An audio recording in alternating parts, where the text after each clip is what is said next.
Let's talk about entries now. There's two styles of entry that I use in my method: level entries and price action entries. A level entry is just that. A trade is entered at the exact level of a zone without waiting for price action confirmation.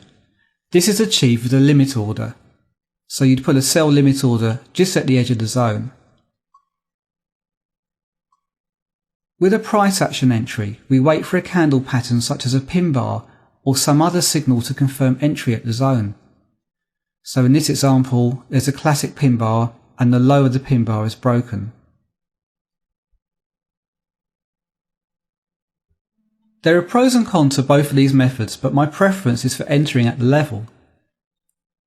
When you enter at the level, you use a smaller stop loss. You can profit or close at break even if you're wrong on direction.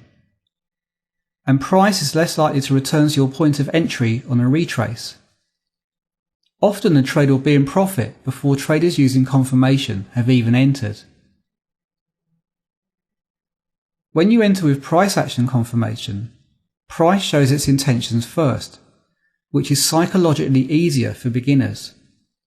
It's also useful for second touches of a zone to monitor, for example, a market maker spike.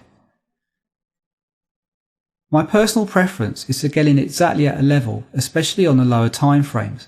Lower time frames equal a smaller stop loss and a closer, easier target. With higher time frames, I have more room to play with and don't mind paying up on a trade because my target is further away too. With these types of trades, I'll sit through retraces.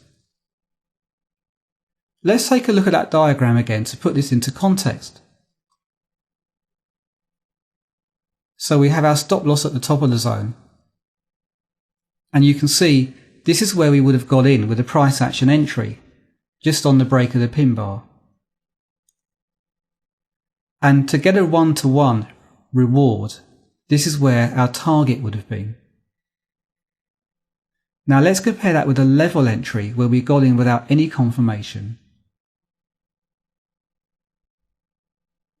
And this is our level 1R target. So you can see the level 1R target is almost at the same price as where you would have entered using price action.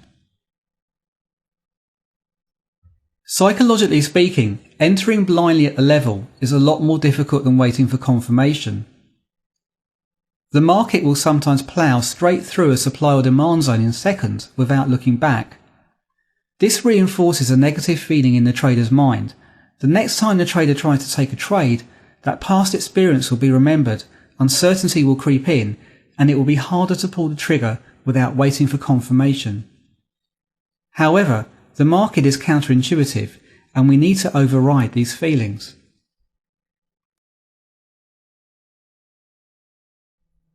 This is a Euro-USD 60-minute chart. There's a supply zone over here.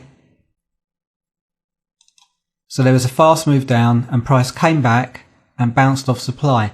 Now, you could have entered on the break of this pin bar if you were looking for price action confirmation. So you would have got in about here.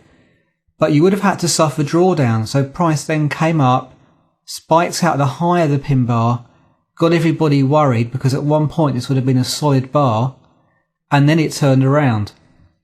Or you could have had a pending limit order just at the level and you wouldn't have suffered much drawdown at all because you would have entered over here.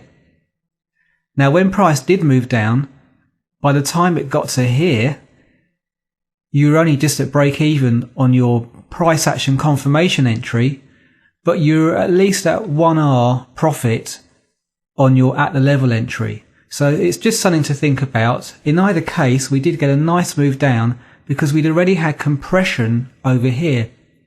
So that's just another topic to talk about. These demand zones had been used up, so price had come back to demand. We'd come back to demand again, and all the buyers had been absorbed. There was another little demand zone in here. And price was then free to break through all these levels. So that's compression again, and it's entering at the level versus entering at price action.